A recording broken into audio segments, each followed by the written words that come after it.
there, beloved Ascension Pioneers, family of light, and welcome to this video presentation. Recently we had a beautiful solstice gateway. What an amazing energy it was. It was intense. It was really intense, and I'm sure a lot of you have been experiencing your own symptoms within this gateway. And as I've shared before, this was a twin gateway. What this means is that our twin nature was awakened more. So obviously for a lot of us there was this decision to move deeper into our twin soul reunion, which means this essence of who we are as enlightened soul beings within the polarization of creation.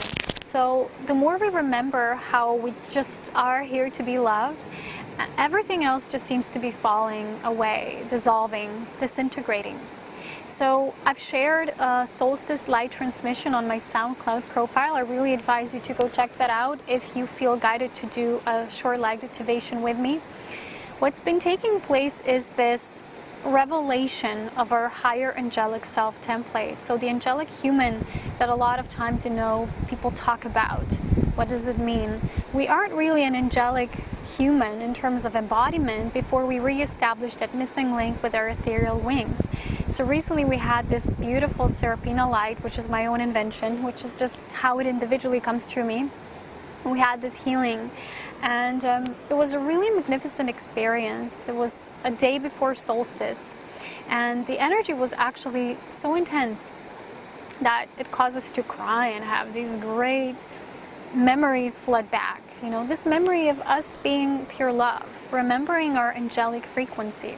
And I performed this healing on my mother. It was a rather spontaneous unfolding, because we came home and she was feeling rather painful in the area of her ribs and her lungs. And so I said, okay, let's just do something. And it was very synchronistically attuned to how I performed this, because all the messages, already were coming along. Our journey is sometimes almost seen as a video game. In the video game you kind of collect scores, and with these scores you receive certain gifts, these bonus gifts. And it's the same way in our physical lives. It's like Spirit shows us and sends us these tiny gifts, and these are tools, and we sometimes we absorb them, but we don't use them right away. So we use them when the timing is right. We use them according to divine principles. It means that when the timing is right, we will know it, we will feel it. So this is what has been taking place for a lot of us who have been just nothing but surrendering to the path. And it's not always easy, but it's how it comes and how it goes and how it flows. So with this unfolding, there was this beautiful energy coming through, and I just pondered on it a while, and I received this guidance that basically a lot of the humans now that are moving towards this step in their ascension are reclaiming back their wings. And even when I was talking to people, some people were saying, I need to reconnect back with my angelic nature. I feel the need to do more of this. And it's something that's very natural to us. When we are ready to take that vibrational shift, when our body is ready to have that reconnection, it's going to happen almost automatically. It's going to be this spontaneous process, and we don't even mentally think about it, it just happens. So with me, usually how things happen is they get activated, and afterwards I receive crystal clear guidance on what's taking place. So it's almost like a deeper understanding, because you're not mentally trying to understand something, the understanding comes. So this is how it is with our ascension. And with this, it's almost like it's not something we need to become more of. It's not something we need to reconnect with in a way that it's almost forced. It's something that we are. We are all birthed in a celestial nature. We're all already existing in these celestial realms. But when we come to this level of our ascension, we will definitely feel it.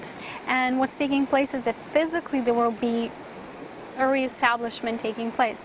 So with reclaiming our ethereal wings, it means that if you imagine the area of your lungs, and I've shared this before, that the lungs represent the sacred bread, the Holy Spirit. And when you look at their shape, they're shaped in the twin nature. Everything about our body is in twin nature. We have 2 eyes, 2 hands, 2 legs, 2 ovaries. Everything comes in pairs. This really talks about the twin nature of the polarity of creation. Everything is reflected. We are the microcosm of that macrocosm. So what this means is that we have the template of how all of creation is structured and how all the divine principles function. So when we look at our prime nature, we will see that. So the wings that we can say the physical remnants of our ethereal wings could be represented by our lungs cavity. And when these ethereal wings are starting to be reunited with the self, what this means, I know it sounds funny, but it's how it's actually taking place, because after the fall, you know, what the fall just represents the descending into the lower frequencies in order to experience, to have the experience of separation in order to learn, grow, and evolve. This was the cycle that many souls have undertaken. It's not so for every being, because there were those who stayed in the realms of illumination in order to come back at a certain point to remember brothers and sisters of who we are once that cycle was completing, and this cycle is now, you know. So these beings, they stayed in those levels to hold the light there, while the others said, okay, we're going to go and explore the outer worlds of creation, and we're going to bring the light of who we truly are in reality and physical matter. If you've been reading the creation story of Tolkien, and I mention him a lot of times because he was one of those individuals that was already tuning into the simplicity of divine creation and its principles. You know, you have the one, the Iluvatar, the Eru, who created these essences of itself, of himself, herself, and they were called the Ainurs. But when the Ainurs were invited through the sacred song of creation, which was already seen, and he said, that's what it will be like, but you're going to be making it. You're going to be the ones who are going to create this. So in order for them to become physical, they needed to fragment a bit further, and they became the Valars. So the essence of the Ainur, which is completely ethereal and does not move into matter, became the sacred Valar. So the forces of nature, those who created worlds of existences, and this is what's really taking place. So that those who came there as the first star children, which he calls them the elves, and the first star children to inhabit, and then the second wave of the children, which were the humans, and so on and so forth, in order to experience creation. So what's taking place now is, after that remembrance, when you start to remember yourself, it doesn't mean that you have more knowledge of yourself in terms of more information. A lot of times our mind will say, I don't know everything yet about myself. Where do I come from? I need to know more. You know, you have all these questions that are more mentally structured. In truth, we are nothing but pure divine love. Love was created in form in order to create more love in form, so that that love could produce new things, you know, that new worlds can be created through the understanding of what took place in this cycle.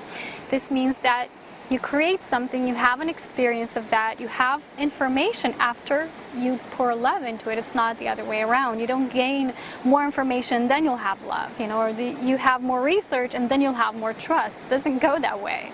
It's the opposite. It's true. It's you have more love and understanding comes. So you have more love, you share more love, you emanate and radiate love, and the rest just unfolds and takes place. So when this cycle is complete, it doesn't mean it's over, because nothing's ever over, but when the cycle was complete, there was those who said, okay, then I will reclaim back my seventh density, my angelic beingness, my heaven on earth. I'll reclaim it back. And a part of this process is to reconnect that link, you know, those ethereal wings, which are much grander in nature. So our human lungs, which basically always sustain us because we breathe the breath, and they almost look like tiny little wings. If you look at the lungs, they look like angelic wings. Even their surface, even the surface of the lungs, it's how it looks like. And this reconnection that's taking place now, it's something so beautiful. And if you're one of those who know you're there in your cycle of ascension, you might have certain symptoms on this level. You might have even experiences of pain and discomfort, but know that this is a part of the process. So if you're experiencing any symptoms around your lungs, in your chest area, anywhere here or back in the back, it's where the ethereal wings are, you know, the link is being once again reestablished. This means that the activation of your rainbow body is being intact. You know, there's a movement happening there. So it's like your rainbow body that's going to sustain your physical body from now on when you reconnect with your wings. So up until this point, beings were only able to function with their physical human wings, which say, okay, these are our lungs, that's how we breathe. And there was many of those who said they're going to be feeding only on light, but you can't really feed only on light until you activate and establish the connection with your light body, which takes place with this ethereal reconnection with your wings, your angelic essence. So you actually literally become the angelic human walking on earth. And recently I shared this picture of myself. We created the sacred fire ritual, and it was nothing really, there was no thoughts about anything like this. But afterwards, in the picture, my wings really, they came out and they were huge, and they had this, first the physical aspect, which was more green, and then the bigger aspect that expanded out was golden. And it really was the first step towards, Spirit started to show me these signs. And then everywhere I looked, it was this 144. Every time I looked at the clock, we have these activations. And the 144 is that seraphim attunement frequency, because it's when you can step into the perfection of all your codes of light, and the perfection of your radiance, not just like a partial experience of it, but the whole of it. So they were continuing to send me signs and feathers and all of that. And once we had this experience this weekend with the Serapina light attunement, it was known to me that this is what I'm going to be doing from now on. And I will have to move away from a lot of the things I did previously, because to be love means that we don't feel any judgment or obligation or attachment to what we do, even if that was just prior, and brought us joy and passion. When something is fulfilled, it's almost like there's a click and there's a transition taking place. So with those of us who are making this connection to these higher realms, and everybody will have to choose. Everybody has to find their own place of belonging and their choice. We cannot wait for others, because a lot of times beings think that they need to, in order for others to experience themselves as divine remembrance of divine love, to sacrifice themselves for them, for others. And there's no need to do that, or to save others, or to rescue. This is old mentality which needs to dissolve, as well as knowing ourselves informationally, but not really in divine remembrance. And ever since I started this journey with Ascension Pioneers, and later my soul art, and then Serapina light, it was just very obvious to me, and I always share this with you, that it's all about divine remembrance. Truth can only flow through your own divine remembrance. And a lot of times people still come to you and they want to worship you, but we're not here as a reestablishment of that divinity within to be worshipped or to either save somebody. These are two major extremes of duality playing out. In truth, we are meant to be in our vortex. We are meant to experience ourselves in the physical as our angelic self. So this also deals with embracing our twin soul nature more. And that I've been sharing about this in my own personal way, that I've always said, look, this is just how the journey is for me. I haven't made any assumptions for how it might be for others, but there was a lot of those who've been trying to access this path again only through the mind and informationally, not through the heart, through the core of the creation truth of the twin soul nature.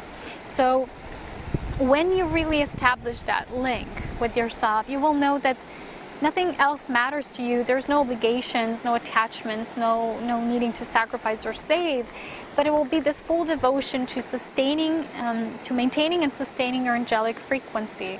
So when you come to this level, you will see that everything will begin to be more pure sound, pure harmony. Your life will need to be more in harmony. You'll start to dissolve these old things, even old relationships. It's just how it is. When people are not moving with you, even if you're just engaging in conversations that are not in purity, that are on lower levels, that hold gossip or judgment, and even if the other person is saying it and you're just watching, observing, and you're already participating because you're still engaging in that relationship. So when you come to this level of your soul refinement, you will feel the need to be in that purity. You will need to bathe in your angelicness all the time. This is our royal angelic heritage. We've all, in a way, were created through this. We were created through love, as love, in order to create and generate more love through that conscious triangulation we form in our wholeness, in our unified self. So with this shift, with these changes, just notice what these changes are for you, and a lot of changes for me as well. That's why I needed to remove some of the things from my page, that some things I will no longer be doing because I just can't. Otherwise it's too much, because when new things come, you can do old ones and new ones and all still. It's too overwhelming. So we're moving in this new frequency space, even in terms of where we're located, our sacred space. It's all, in a way, it needs to reflect us. It needs to be our direct reflection. When it's not, we're still in that transition mode. And that's fine. Transition modes are natural in this human experience. But I would like to invite you again to visit SoundCloud, my profile, Polona Aurea Dawn. where you can see the latest solstice light transmission with the activation of your ethereal imprint with your wings.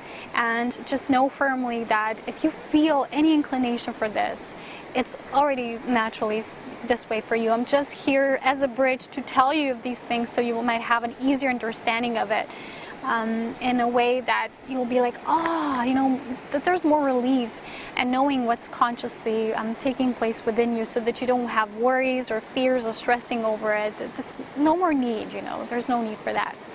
So I'm sending you, as always, these beautiful mountain sacred space greetings. As always, so much love, wisdom, and power. Stay connected to all the updates that are coming.